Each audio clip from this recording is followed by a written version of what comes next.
Rick Grimes, assistente de xerife em King Country, está em busca de gasolina em um posto de combustíveis. De repente, ele ouve um barulho estranho vindo de algum lugar. Ao investigar, Rick olha por baixo de um carro e vê um par de pés infantis se movendo lentamente. Ele se aproxima mais e, ao ver uma mão pegando o ursinho de pelúcia, decide dar a volta no carro. Quando faz, se depara com uma menina de costas. Rick se aproxima e se apresenta como policial, oferecendo ajuda. A menina se vira e Rick percebe que ela está em um estado horrível. A pele pálida, com um grande ferimento na testa e uma mordida em sua mandíbula. Ela começa a se aproximar dele, fazendo grunhidos desumanos. Não tendo escolha, Rick, com o coração apertado, atira nela, acertando sua cabeça e a matando de uma forma rápida e definitiva. A cena faz um flashback, levando-nos alguns dias atrás. Rick e seu parceiro Shane são chamados para uma perseguição em alta velocidade, em que 2 homens armados estão tentando fugir. Após uma troca de tiros, os 2 homens são baleados, mas, antes de ser capturado, um terceiro homem sai do veículo e atira em Rick, atingindo-o no peito.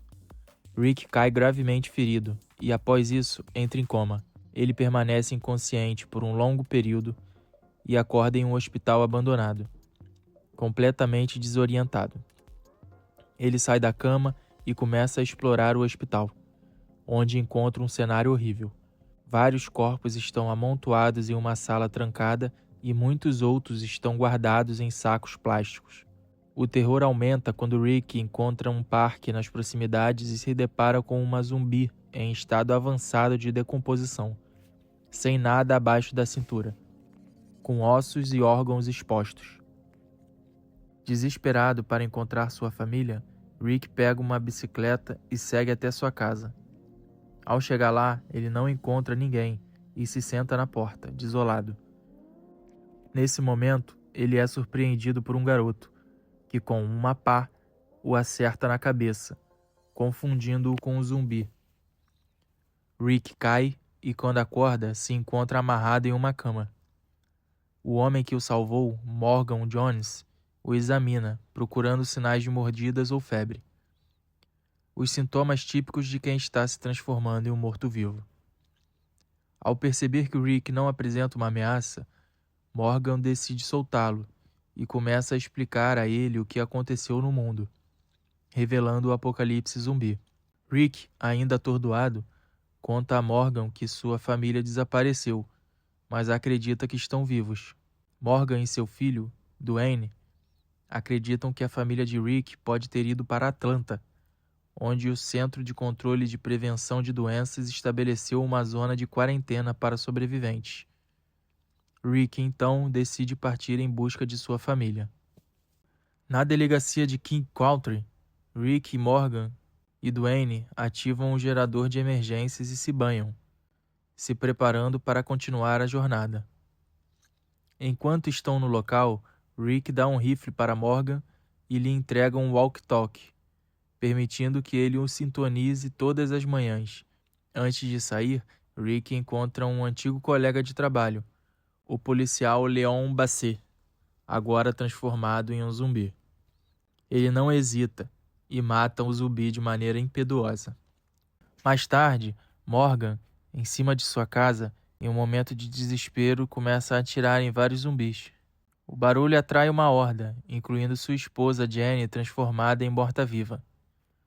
Morgan, incapaz de atirar nela, cai em lágrimas, claramente devastado pela perda. Durante sua jornada, Rick tenta se comunicar por rádio. Sua transmissão é ouvida por um acampamento de sobreviventes fora de Atlanta. Eles não conseguem responder, mas a mensagem de Rick chega até eles. Entre os sobreviventes estão o antigo parceiro Shane e a Lori, com seu filho Carl. Estão vivos. Rick logo fica sem gasolina e não consegue reabastecer. Ele é forçado a abandonar o carro e continua sua jornada a pé, indo em direção a uma fazenda. Lá, ele encontra um cavalo e o monta, seguindo em direção a Atlanta. Ele carrega com ele uma sacola de armas que retirou na delegacia. Ao chegar em Atlanta, Rick encontra a cidade em total ruína. aparentemente deserta em um estado de devastação extrema.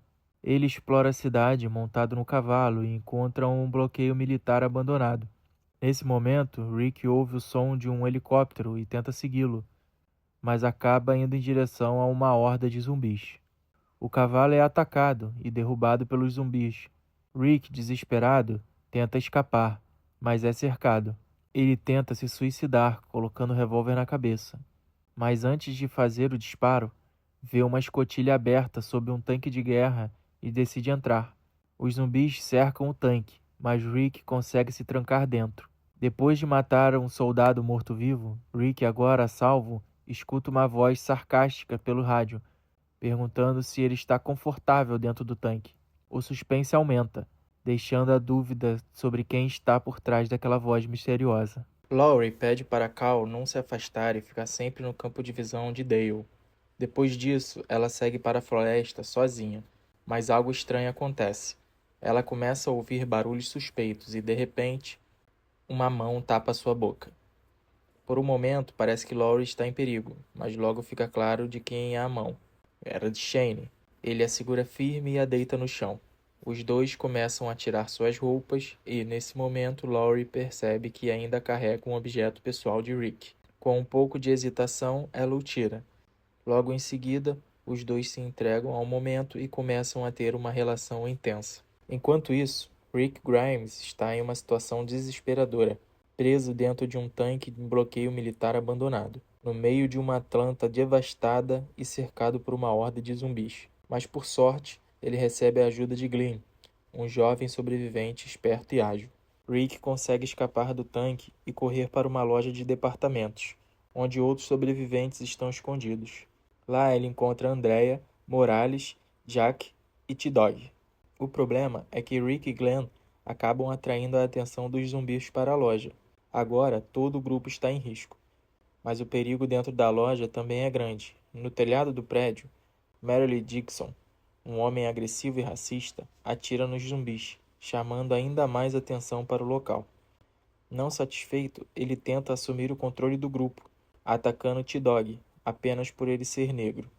Mas Rick age rápido. Ele derruba Merle, o algema em um tubo e deixa T-Dog de olho nele, enquanto o grupo tenta encontrar uma saída. O grupo tenta sair pelos esgotos, mas os túneis também estão infestados de zumbis. Enquanto Andrea pega uma joia para dar de presente para sua irmã, os mortos-vivos começam a forçar as portas de vidro da loja. O tempo está se esgotando. Rick então tem uma ideia ousada, para chegar a um caminhão que pode ajudá-los a escapar. Ele e Glenn cobrem seus corpos com sangue e vísceras de um zumbi, tentando se camuflar entre os mortos. No início, o plano funciona perfeitamente. Os dois andam entre os zumbis sem serem notados, mas, de repente, começa a chover.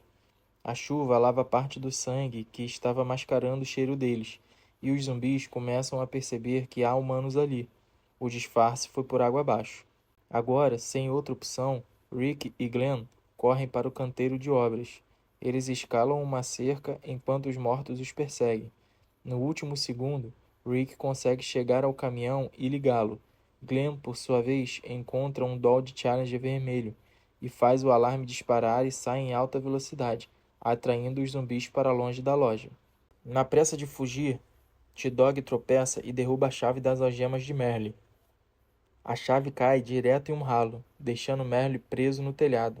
Desesperado, Merle acusa T-Dog de tê-lo deixado para morrer de propósito. Mas T-Dog, tentando ao menos dar uma chance ao Merle, tranca a porta de acesso ao telhado com um cadeado, na esperança de que os zumbis não o alcancem. Enquanto isso, o restante do grupo consegue escapar da cidade no caminhão. Glenn, dirigindo seu carro veloz, segue em frente. Em meio ao caos, ele ainda encontra tempo para se divertir, acelerando pela estrada com seu novo carro esportivo, enquanto Rick e os outros o seguem no caminhão. O grupo está longe de estar a salvo, mas, por enquanto, eles conseguiram sobreviver.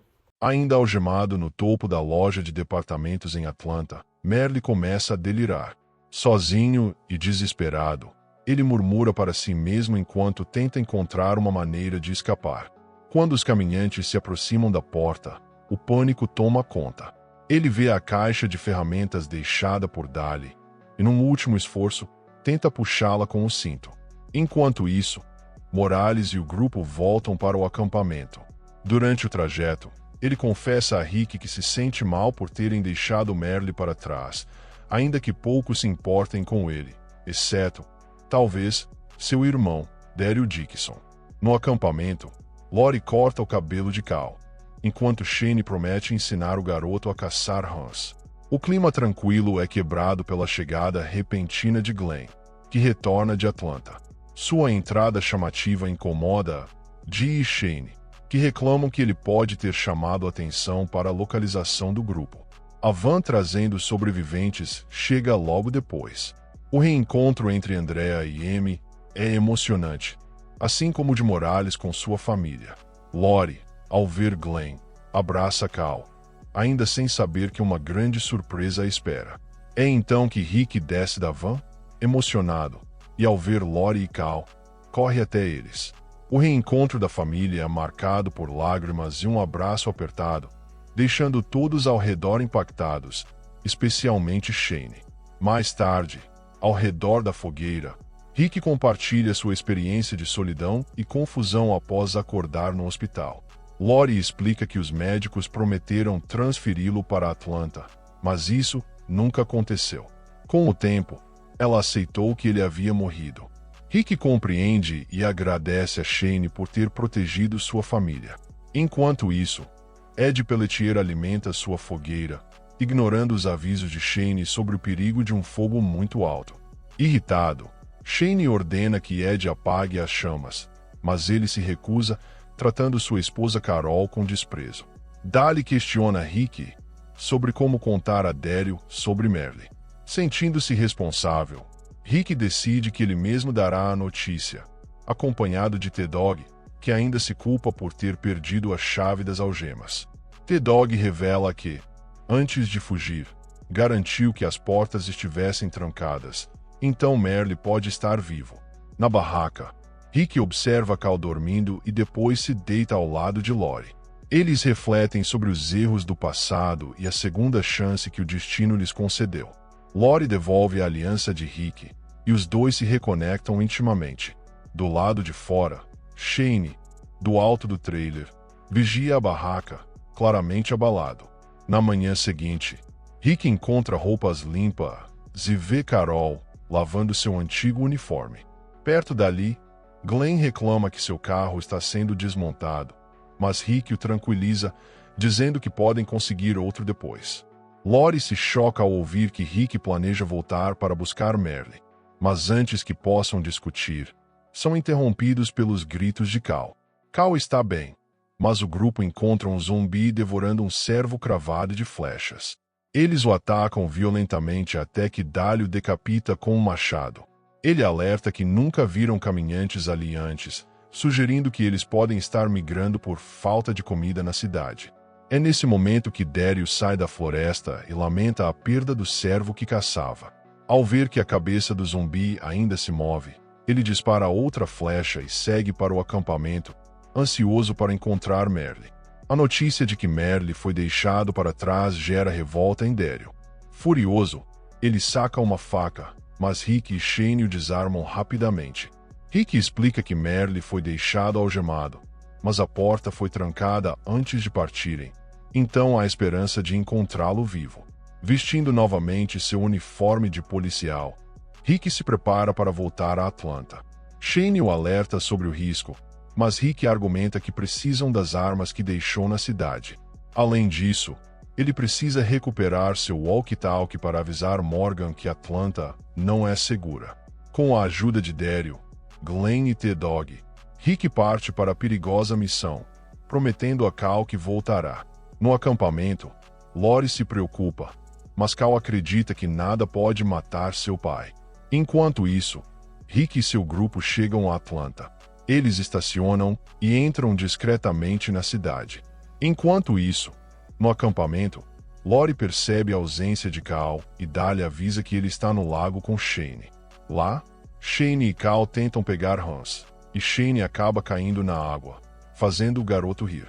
As mulheres do grupo lavam roupa e conversam sobre as coisas que sentem falta. Amy fala sobre seu computador e celular. Jackie menciona sua cafeteira. Carol sonha com uma máquina de lavar. E Andrea, em tom provocativo, revela que sente falta do seu vibrador. O comentário gera risadas, até que Ed aparece e começa a criticar a forma como lavam as roupas.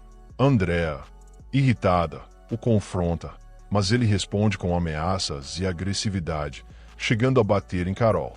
A cena brutal é interrompida por Shane, que, furioso, derruba Ed no chão e o espanca violentamente.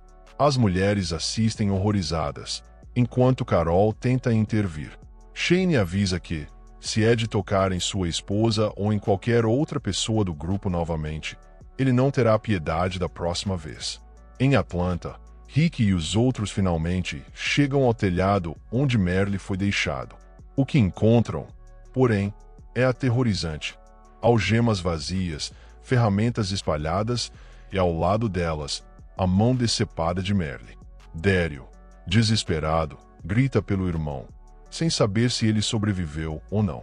Andrea e Amy aproveitam um momento raro de tranquilidade enquanto pescam em um barco.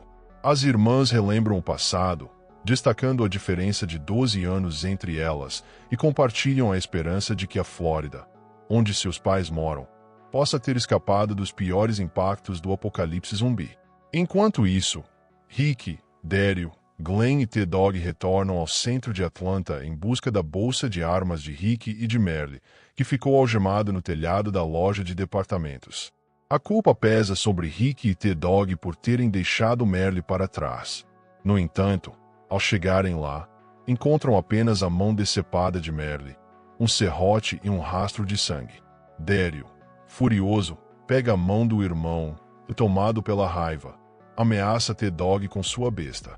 A tensão aumenta, mas Rick intervém, apontando seu revólver para Daryl, forçando-o a recuar. Seguindo a trilha de sangue, eles descobrem que Merle conseguiu escapar, mas não sem dificuldades. Pelo caminho, encontram zumbis já abatidos, provavelmente por Merle, e um fogão a gás, onde ele cauterizou o coto da mão para conter o sangramento. No acampamento, Dee exibe um comportamento estranho. Sem explicações, começa a cavar buracos no chão e se recusa a parar, mesmo sob o sol escaldante. Quando os sobreviventes o confrontam, ele reage agressivamente, atacando Shane com sua pá. Shane o imobiliza, e Jim, em um surto emocional, revela que perdeu toda a sua família para os zumbis. Depois de se acalmar, admite que não lembra exatamente o motivo de estar cavando, apenas diz que um sonho o levou a isso. Antes de se afastar, ele aconselha Lori a nunca perder Cal de vista. Enquanto isso, Glenn traça um plano detalhado para recuperar a bolsa de armas. Ele avança sozinho enquanto Rick, T-Dog e Daryl o cobrem pelos becos de Atlanta. Durante a missão, Daryl é surpreendido por um jovem latino que, desesperado, pede ajuda. Mas antes que possa reagir, outros dois homens surgem e o atacam. Rick e T-Dog tentam intervir, mas os desconhecidos acabam sequestrando Glenn e fogem em um carro, deixando um de seus companheiros, Miguel, para trás. Rick e Daryl não perdem tempo e começam a interrogar o refém. Em um ato de intimidação, Daryl joga a mão decepada de Merle no colo do rapaz, mostrando do que é capaz. Aterrorizado, Miguel revela que seus amigos estavam atrás das mesmas armas. O grupo segue para um possível ponto de troca, mas o líder dos sequestradores, Guilhermo, recusa qualquer negociação e exige as armas, ameaçando um confronto armado. No momento em que os dois grupos estão prestes a abrir fogo, uma senhora idosa chamada Abuela aparece em busca de seu neto, Felipe. A verdade vem à tona. Os sequestradores não são criminosos, mas sim protetores de um lar de idosos abandonado. Fingiam ser uma gangue para espantar possíveis invasores e saqueadores. Comovido, Rick decide dividir as armas e a munição com Guilhermo, garantindo que os idosos tenham proteção. Feito o acordo, seu grupo se apressa para retornar ao acampamento, preocupados com a possibilidade de Merle buscar vingança. Mas, ao chegarem, encontram um cenário de terror. O jantar dos sobreviventes é interrompido por um ataque devastador de zumbis. O caos se instaura, e vários membros do grupo são mordidos e mortos, incluindo Ed Pelletier e Amy. Rick e os outros chegam a tempo de exterminar os mortos-vivos restantes, mas não conseguem evitar as perdas. Andrea segura Amy nos braços enquanto a irmã dá seu último suspiro, deixando todos ao redor em choque. Jim, ainda abalado, finalmente entende o significado de seu sonho. Ele olha para os buracos que cavou e murmura, em tom sombrio. Agora ele se lembra por que os fez. Os sobreviventes ainda estão sentindo o impacto do ataque brutal dos zumbis na noite anterior. O acampamento está um caos. Corpos por todo lado, o cheiro da fumaça e da morte no ar. Rick Grimes tenta desesperadamente contato com Morgan Jones pelo walkie-talkie. Ele precisa avisar. Atlanta não é segura. Enquanto isso, Andrea está imóvel, sentada ao lado do corpo sem vida de sua irmã, Amy. O grupo começa a lidar com os corpos. Cada zumbi abatido recebe um golpe na cabeça com uma picareta. O objetivo é garantir que eles não voltem à vida. Depois disso, são jogados em uma fogueira. O clima é de tristeza. Rick tenta se aproximar de Andrea para falar sobre o corpo de Amy, mas Andrea reage rápido. Ela saca uma arma e aponta para ele. Rick recua, sem saber o que fazer. O grupo discute sobre Andrea. Glenn interrompe a discussão e avisa. Os mortos do ataque precisam ser enterrados, não queimados como os zumbis. De repente, uma notícia muda tudo. Jim foi mordido. Daryl quer matá-lo imediatamente. Dale concorda, mas Rick impede. Ele olha firme para os dois e diz: "Nós não matamos os vivos." Daryl fica irritado, mas abaixa a arma. Carol, do outro lado do acampamento, chora enquanto segura uma picareta. O corpo do seu marido falecido está no chão. Ela começa a golpear sem parar, descarregando toda a dor e sofrimento que ele causou a ela e a sua filha, Sofia. Cada golpe é um desabafo. Ela não quer que ele volte como zumbi, mas também não quer que ele exista mais. Rick toma uma decisão. Ele acredita que a única esperança do grupo é seguir para o CDC. Lá, talvez haja segurança, ou até mesmo uma cura. Mas Shane não gosta da ideia. Ele pede que Lori convença Rick a desistir. Ela não concorda. Enquanto isso, Andrea segue ao lado do corpo da irmã, até que Amy desperta. Os olhos mortos encaram Andrea. Ela chora, pede desculpas, e então atira. Amy se vai para sempre. O grupo se prepara para partir. Mas antes, uma despedida. A família Morales decide seguir um caminho diferente. Eles querem ir para Birmingham, onde tem parentes. Rick os equipa com um revólver e munição. O clima é de incerteza. Ninguém sabe o que vai acontecer com eles. No meio da viagem, outro problema. A RV de Dale quebra no meio da estrada. Enquanto tentam consertar o veículo, Jim faz um pedido difícil. Ele está cada vez mais fraco e sabe que não tem muito tempo. Então, olha para o grupo e pede para ser deixado para trás. Ele quer se juntar à sua família. Todos hesitam, mas acabam respeitando sua vontade. Jim fica sentado sob a sombra de uma árvore, e o grupo segue viagem. A cena muda. Agora vemos um homem sozinho em uma sala cheia de equipamentos. Seu nome é Edwin Jenner. Ele trabalha no CDC. Em uma transmissão de vídeo, ele lamenta: "Já se passaram 194 dias desde que o Wildfire foi declarado, e 63 desde que o mundo inteiro foi tomado pela doença." Ele parece cansado, sem esperanças. Jenner tenta continuar suas pesquisas, mas um acidente acontece. A descontaminação automática destrói suas melhores amostras. Ele assiste tudo, impotente. O último fio de esperança se desfaz diante dos seus olhos. A frustração é visível. Ele parece estar à beira do colapso. Até cogita se matar. Enquanto isso, Rick e seu grupo finalmente chegam ao CDC. Mas o cenário é assustador. Do lado de fora, um posto militar abandonado. Cadáveres por toda parte, soldados, civis. Ninguém sobreviveu. Eles tentam entrar, mas todas as portas estão trancadas. O tempo está acabando. O sol está se pondo, e os zumbis estão chegando. O desespero toma conta. Sem saída, o grupo pensa em voltar para a RV. Mas Rick percebe algo. As câmeras de segurança se movem. Tem alguém lá dentro? Ele corre até a porta e bate com força. Nós somos humanos. Tem alguém aí? Dentro do prédio, Dr. Jenner assiste tudo pelas câmeras. Ele hesita, mas finalmente decide abrir a porta. A porta do CDC começa a se mover. Uma luz branca ofuscante ilumina tudo. O grupo entra, sem saber o que os espera lá dentro. Um flashback antes do apocalipse. Shane está no hospital de King County e tenta tirar Rick de lá. Ele vê policiais atirando em pacientes e percebe que a situação está fora de controle. Ele entra no quarto onde Rick está em coma e tenta acordá-lo, mas não recebe resposta. Shane ouve seu coração e não escuta nada. Pensando que Rick morreu, ele coloca uma maca na porta para impedir que os zumbis entrem e vá embora. No presente, os sobreviventes olham para a porta recém-aberta do CDC. Cautelosos, entram com as armas erguidas e se deparam com a imensidão do local.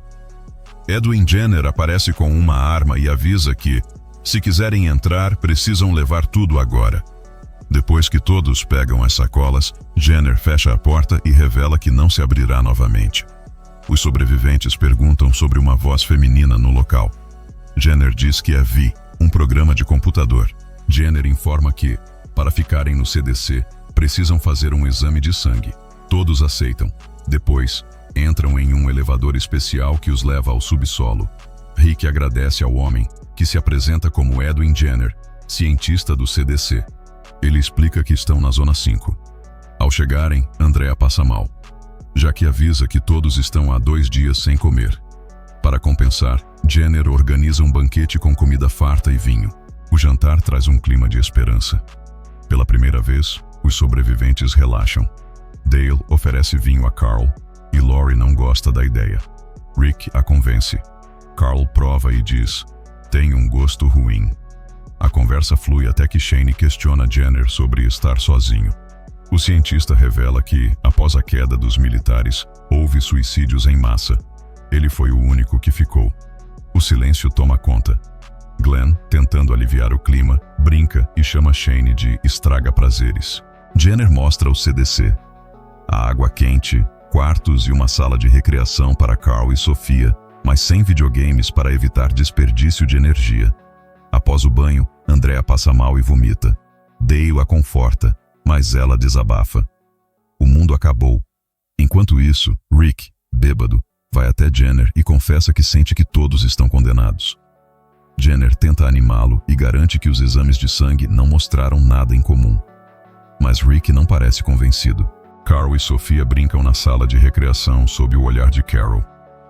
Lori manda Carl dormir e, sozinha, folheia livros. Shane se aproxima, bêbado e alterado. Ele tenta forçar uma conversa. Lori quer sair, mas Shane bloqueia a passagem. Ele tenta justificar que pensava que Rick estava morto. Descontrolado, tenta abusar dela. Lori reage, arranhando seu pescoço. Shane para e sai do local. Mais tarde, Lori chora ao lado de Rick, que não percebe o verdadeiro motivo.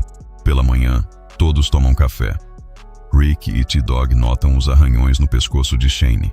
Ele dá uma desculpa vaga. Mais tarde, Jenner leva todos para a sala de controle. Vi exibe um vídeo mostrando a infecção. Um paciente voluntário, ST-19, foi monitorado.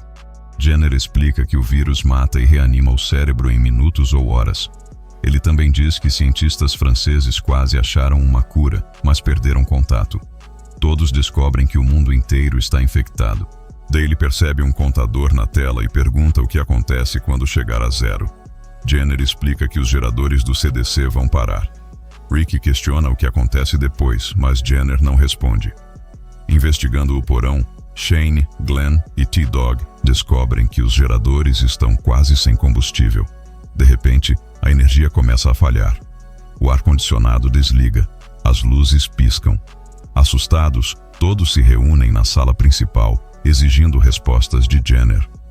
Rick pede que Jenner explique o que está acontecendo. Jenner fecha a porta e avisa. Quando o contador zerar, a Zona 5 explodirá com uma força menor, apenas que uma bomba nuclear. Todos entram em pânico. Rick implora para que ele os libere, mas Jenner afirma que a morte na explosão será menos dolorosa do que nas mãos dos zumbis. Shane perde o controle e atira nos controles, tentando intimidar Jenner. Rick o derruba no chão e traz o amigo de volta à razão. Carol, desesperada, grita que Sofia não merece morrer assim. Jenner segue indiferente. Rick pergunta por que ele não fugiu. Jenner revela que ST-19 era sua esposa e que prometeu ficar. Rick insiste que ela não teve escolha, mas Jenner tem. Isso o faz mudar de ideia. Ele destrava a porta, mas alerta que a saída superior ainda não abrirá.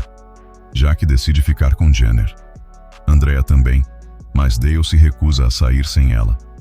O tempo está acabando. Os sobreviventes tentam escapar. No andar superior, a porta de saída continua trancada. Shane e T-Dog tentam quebrá-la, sem sucesso. Carol entrega a Rick uma bomba caseira que ele trouxe do acampamento. Ele a aciona e todos se protegem. A explosão destrói o vidro, abrindo caminho para a fuga. No lado de fora, eles correm enquanto atiram nos zumbis. Dale convence Andrea a não ficar, e ambos saem do prédio momentos antes da explosão. Com 3 minutos restantes, Jenner e Jack permanecem no CDC, esperando o fim. O prédio explode em uma imensa bola de fogo. Os sobreviventes observam as chamas, sabendo que não há mais refúgio. Sem destino certo, entram nos carros e partem. O que antes era um lugar de esperança agora é apenas fumaça e destruição. O grupo segue viagem, sem saber o que o futuro reserva.